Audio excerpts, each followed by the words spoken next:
Hi, how are Hey, you? great, baby. I'm sorry. I forgot you got to go to another thing. Yes, but it's okay. I appreciate you.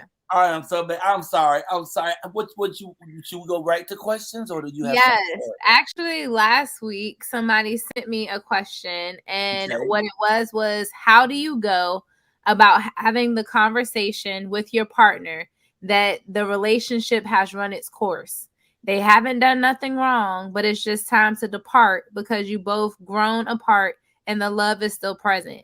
So, what I tend to tell people at times when you are in a healthy relationship, that best friend of you has to come out at times and should be able to have that conversation as a friend. Like, hey, I still love you. You did nothing. I'm just not in a space where I feel like romantically this is where we are. It really goes to that conversation. So, really being able to communicate truthfully so then that other person can decide what they want to do. In therapy, we tell people all the time, once a person has made a decision to no longer want to be invested in that relationship, it's not my role to try to force them to get to that point. So once the decision is already made, you've already decided you don't want to be in that relationship anymore. Mm-hmm. So the worst that you can do is keep that information into yourself, because then you're going to hurt the person. So once you realize that, just have the conversation so then that person can make the decision whether or not they want to stay in the relationship with you or if they're just going to go peacefully so that you guys can remain in that friendship space before it gets too late and somebody do something that hurts the other person. So what about what about if you're in a relationship with somebody and you know the relationship is over, but y'all still just living there together? Mm-hmm. Well, wait, before I go that, well, how do you have the courage to ask that question that you just said? You said, well, you have to tell them if Yes. it's over. Where do you get the courage to do that? Because a lot of people stand there and just circle and circle and circle. How you do that? So I'm a different breed. With me and my husband, we've even had those conversations in spaces where it's like we are both two different people. So Mm-hmm. I practice it even in my own relationship. It's like, because we're two different people, I need to relearn you. And wherever we go, you're my best friend. You're my ride or die. I want to last forever. But we're honestly in a space where it's like, I have to relearn you. I have to re-love who you are. It's literally just having those conversations. And I know people are like, well, Mylira, what if I'm afraid or fear? I would rather you talk to me about the things that you're toiling with than me get hurt because you end up checking out and then you commit adultery or infidelity happen or something happened because you just didn't want to have that convo. I love you too much to hurt you.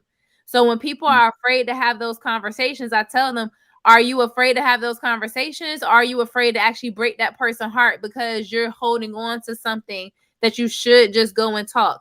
So instead of saying, baby, we need to talk, I started out and say, hey, we're two different people right now.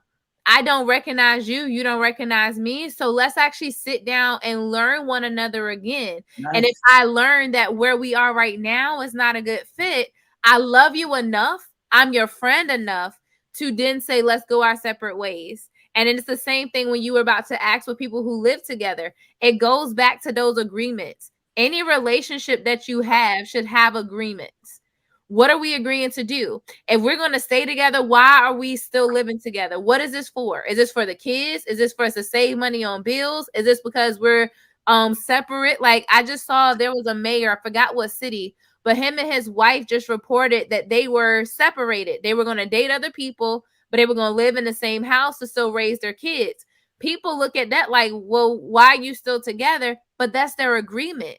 They may want to still last forever, but right now we're putting a pause on it because we need to figure out where we're going and what life is doing. So it's that space of being able to be Wow.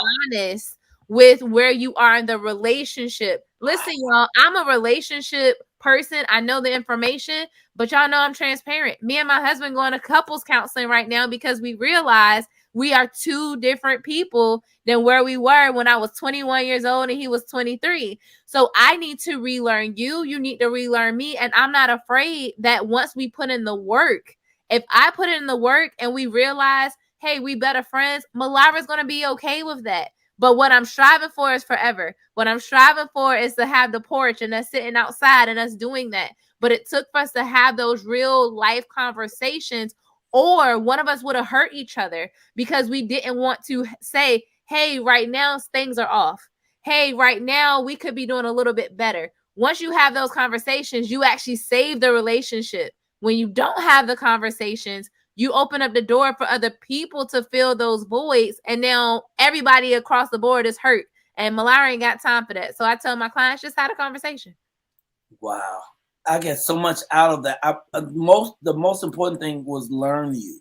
You said relearn you. Like I'm just starting the greatest relationship of my life. I mean, I've never met anyone who moves me and has changed me like my beautiful, beautiful Sonia.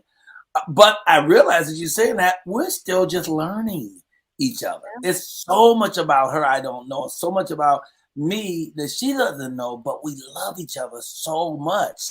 So I'm totally open to learn her. I want to know everything about her that she wants me to know.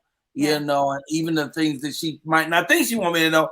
I want to know all the things she wants, and I want to tell everything about me, because I think the more we know about each other, the more we learn each other, the closer we'll be to each other. And that's the foundation to a healthy relationship, is when I realize I am forever learning my significant other. When we stop learning is when the relationship becomes stagnant.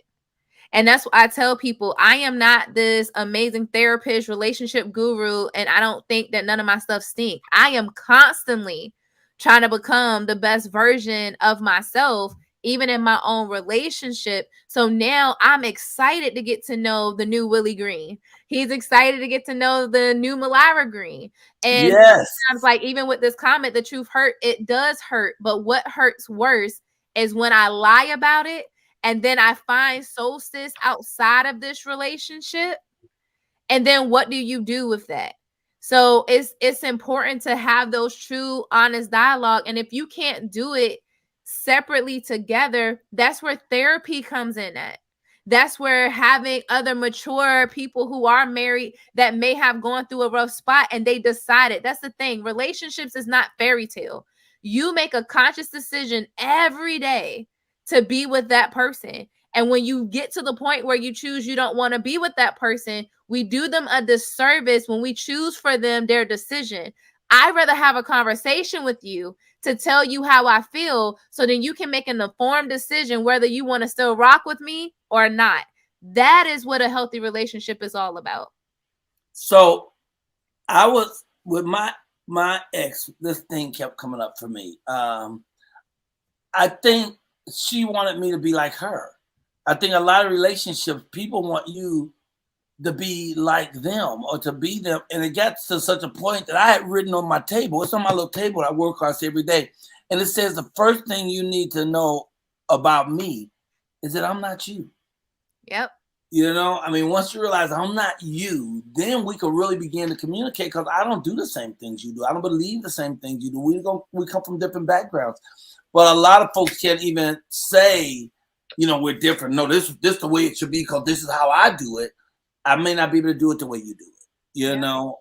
So the key still comes down to the same thing, communication. It comes down to honesty. And that big thing, agreements. If you can just make agreements, if you're enunciating what you agree to do with each other, I think that makes it an easier path as well. And give each other grace, because anytime something new is being created, that means what was old has to get broken. So the uncomfortableness of the broken, the uncomfortableness of this is not the same it used to be. Give yourself grace trying to create something new. Because when you do that, you're no longer trying to chase what you used to have, because what you used to have is not there anymore. So in order to continue to go forward, don't be afraid to build something new. Be honest and create those agreements, because they're going to be very important in keeping you in a healthy relationship. And if the relationship becomes unhealthy, don't be afraid to walk away.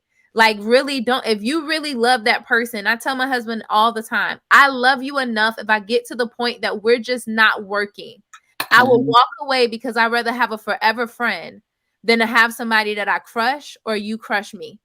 So that has always been my thing. So that's what I got for y'all today. I appreciate you. You're amazing. You're amazing. You're amazing. Thank you. This was such a great one today. Woo-wee. Thank you. And thank you for being patient. Next week when you come, I'll make sure you're at the top of the show. Okay. That way you can get you in and out. I'm sorry. We got here You're late. fine. Thank Thank you. God for Cletus, because child, I've still been talking. I love you. Tell I people love how they can you. find you, Mylira. Yes, www.myliratransforms.com. I am at Mylira Transforms as well. Really big thing that I want to tell people, in September, we are having the John Carlos Run for Humanities at Hampton University.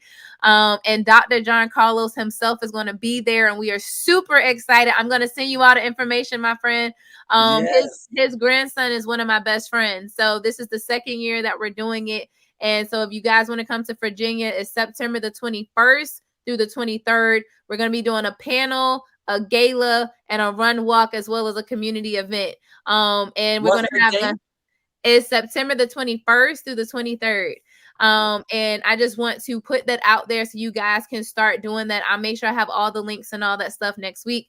And 757-609-0694 is your line for support and help, because when I die, suicide die with me. And again, thank you, my friend, for having me. I love you. Mwah, mwah. Have an amazing day. Leave us with our woo, woo, woo. Woo, woo, woo. Woo! There she was, y'all. Mylira Green is amazing. I love you. That woman is awesome, awesome, awesome. Hey, got to do prayer.